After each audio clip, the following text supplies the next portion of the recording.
name is Paige Omartian, and I am so excited to have you joining us for the very first ever Coffee with Paige. So grab your coffee or tea and get settled in, because I want to introduce you to our very first guest, Byron Glenn.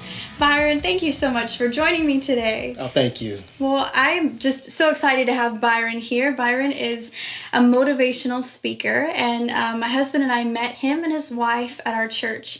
So, Byron, the very first time that I met you, well, not met you, but heard your story, was a couple weeks ago at youth group when you shared it. So I was just kind of blown away, because you've been through a lot, first of all, but just the way that God has worked in your life is just really remarkable. So I'd love to just start a little bit with just how you grew up and what your childhood was like.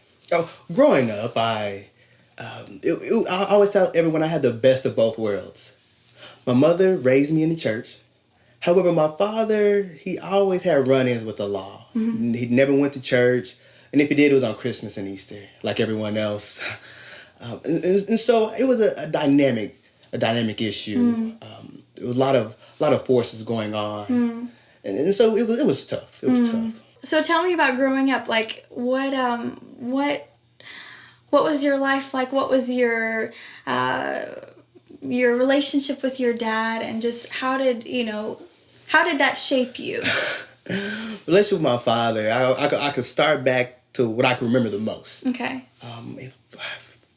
5, 6 years old. Okay. Again, my dad knew the law a little too well. Okay. He was in gangs and things of that nature. Okay. So the street life is what they want to call it. Okay. He was very familiar with, and he always had me with him. So one day on this particular occasion, I was with him. He wanted to go out to the bad part of town, Oklahoma City. Okay.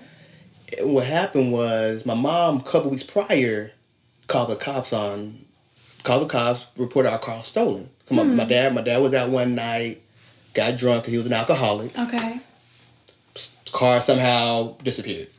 He comes back home, doesn't know what happened. Okay. So we got the car back. The guy got arrested eventually. Okay. That day, he picked up a friend. We went on the side of town, and the guy who was arrested pulled up beside him. Obviously, he just got arrested, so he's upset. He jumps out the car and he starts to wave a gun. Gosh, and you're sitting in the passenger seat? Well, at this point, we were outside. Okay. We were outside talking, and then my dad's friend went into the house. Okay. So my dad tells me to go get him. But when I went into the house, the gentleman who owned the house told me he did not want that drama there. Okay. And kicked me out.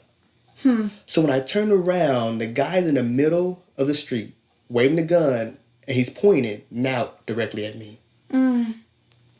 When I say this is where my father and I's relationship really turned, I watched my dad sit there on the side of the car, quiet. Didn't say a word. The gentleman pulls the trigger. The clip drops. Oh my gosh. In the middle of the street.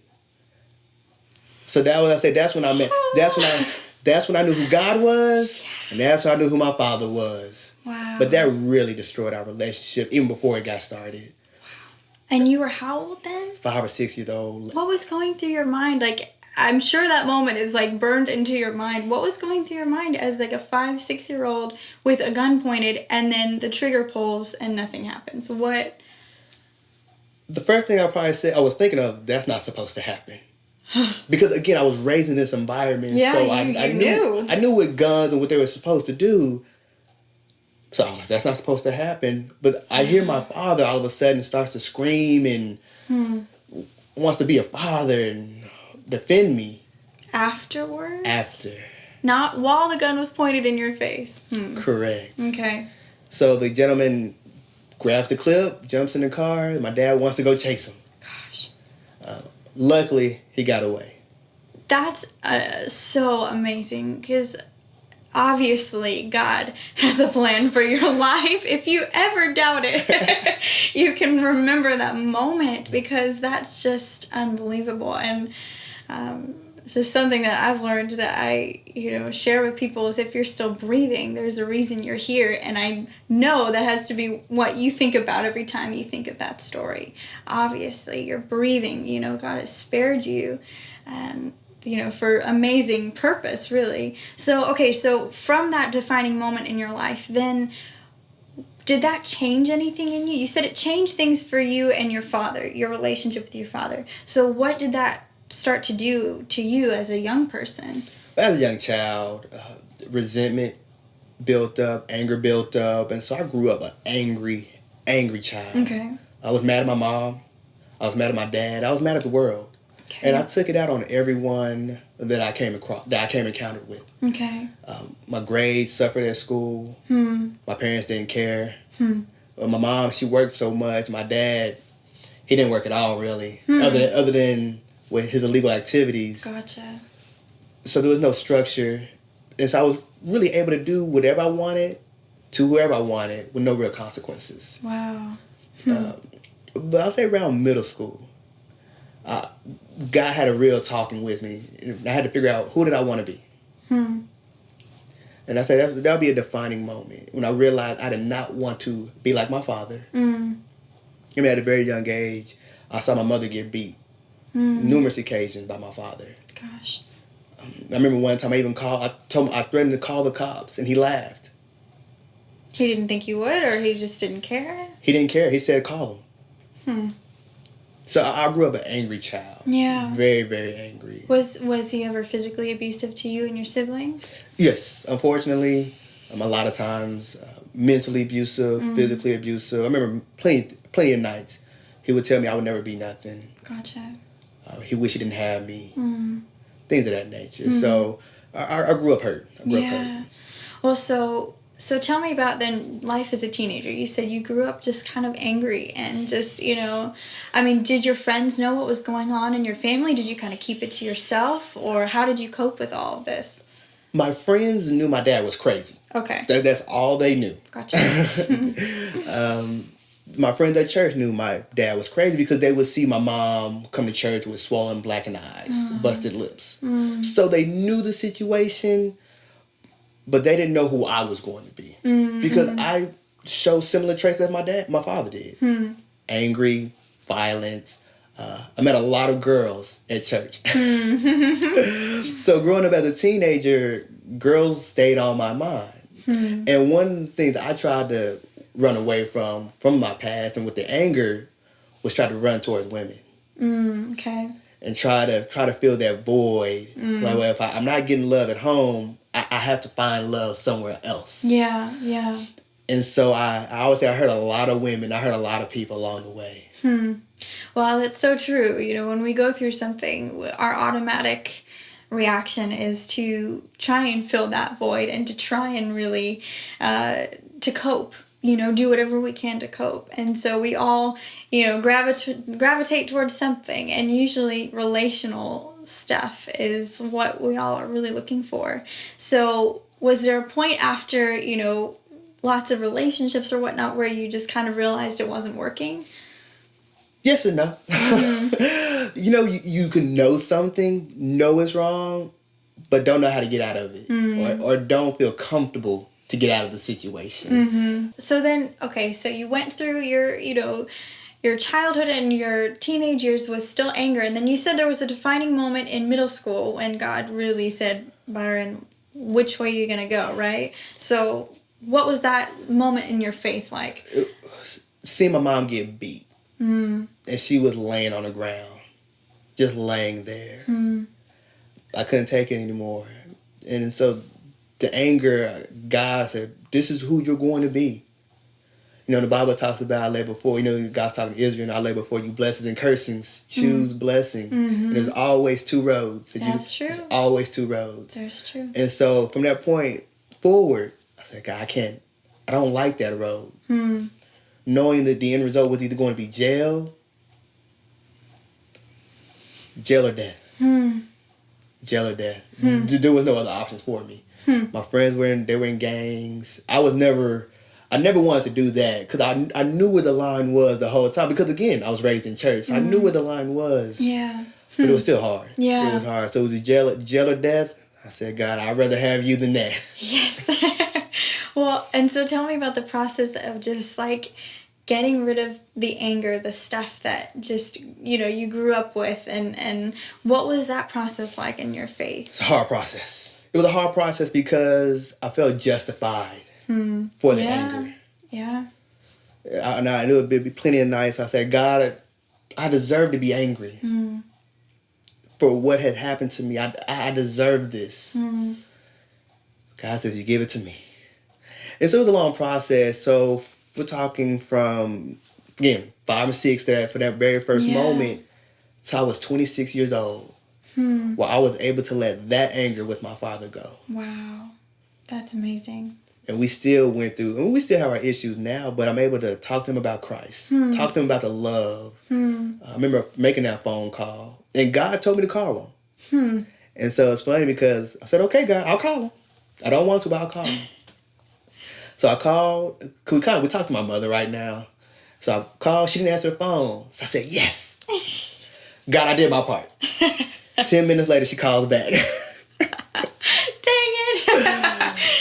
And who said God doesn't have a sense of humor? But I was able to talk to him. I was able for the first time to ever say, I love you. That I forgive you what had happened to me. What you did, what you said. I forgive you. I'm letting it go. What was his reaction like when you said that? See, my father still is in denial. Really? Wow. And so he said, son, I don't know what you're talking about. That's hard. And so a lot of times, we go through life and we're like, we put ourselves out there. Yeah. But we don't get the response that we expected. Yeah. So I had to figure out if I wanted to start all the way back with the anger. Yeah. I just move forward. Yeah. So I chose to move forward. That's amazing. Well, that's such proof of God's heart in you, and that's such a huge step in overcoming anger and resentment and bitterness. I know in my own life, it's like, okay, I can let all this stuff well up and, bitterness just, grow up in me, which produces really bad fruit, or I can just rip it out at the core and forgive. And so that is amazing. And even though, you didn't get the satisfaction really of hearing, oh, thank you so much for your forgiveness, that I can imagine would be really hard. But God's heart is just, I know, so pleased with just, your heart in forgiveness towards your father and towards those who have hurt you. And that's where ultimately we're set free. Okay, so you mentioned earlier that when we were talking before this, that there was a really traumatic experience in your life with one of your siblings. Tell me a little bit about that. Yes. Again, I've been in Tennessee since 2004. Okay. I had a little brother. He was 14 years old. Okay. Freshman in high school. He was running a football practice and was struck by a dump truck from behind. So he died instantly. That moment destroyed me. I remember getting a phone call from my mother, and unfortunately she left the voicemail that my brother died on my voicemail. It hurt. I asked God, and I questioned God, and I asked God why. Why? But there was a time when I'm watching the computer, because I'm having to see what the news online. And I noticed one of his friends, they were in front of our church, and they said 2 days before he died, he gave his heart to Christ. Wow. The reason that was so monumental for me is because 2 weeks prior, I had the opportunity to talk to my brother. My mom called me, told me he was wilding out, following in his father's footsteps. I need you to talk to him. So I spoke to him, and I said, what you do today will determine your future. Wow. He wanted to be a lawyer like myself. I was going that path. And he also wanted to play football. So I told him, the decision that you're making, hanging out, following the wrong crowd, is not going to lead in that direction. So I thought at that moment, I was thinking about future here that I can see. Yeah. When I heard when God told me that's what I was talking about, he was talking about the future with him for eternity. Yeah. That gave me the peace that I needed. That peace that surpasses all understanding. Yeah. It was like a wave that covered me. That's amazing. It's That's amazing that you had that opportunity to talk with him, and then you find out that he gave his life to Christ. God is so good, even in the midst of our deepest tragedies. Gosh, well, and you said that was a defining moment, really, that led you to what you're doing now, right? Yes. I do motivational speaking and leadership coaching and things of that nature for organizations and individuals, really wanting to spread freedom. Unleash that, because we all have it inside of us, but I really want to tap into that. So corporations that are struggling, they had me come in and work with the team, the leadership team, working with nonprofits, working with young men, teaching them etiquette, life skills. That's great. How to shake hands, how to tie ties, and things of that nature. That's so great. Love it. But it was from that very moment. It was from that moment when I found out that I had a voice and people listen. Wow. Well, so what is the message of freedom? Like, what are you most passionate to share about with other people when you speak? No matter where you've been, no matter what you've been through, no matter what others have even said about you, you can be who you're called to be. And that, to me, that's freedom. That is freedom. No matter if you're in a country where women are suppressed, or you're in a country where children have no voice. No matter who you are, no matter what age, race, or gender, everyone can have freedom. Well, and what's just, if you have one off the top of your head, what's one of your favorite scriptures, or one that's just really gotten you through times that you would just share with someone else? And if you don't have it off the top of your head, that's all good. Philippians 4:13. Really? When I say I can do all things through Christ that strengthens me. When I say that's my rock, because it's through Christ that I'm here. Yeah. It's through Christ that I can speak. It's through Christ that I can do anything and everything. If I tried it on my own, I would fail.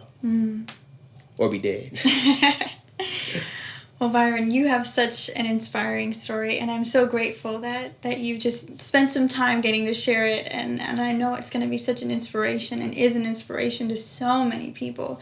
Just the way that God preserved you from such a young age, and the voice that He's given you, and through all the trials, the way that you've still allowed those hard things in your life to turn your heart towards the Lord. That's exceptional and remarkable, and I know that so many people are going to be very challenged by that. So thank you so much for spending time getting to share your story with me. Thank you. Well, we'll see you next Tuesday on the next Coffee with Paige. Thanks so much.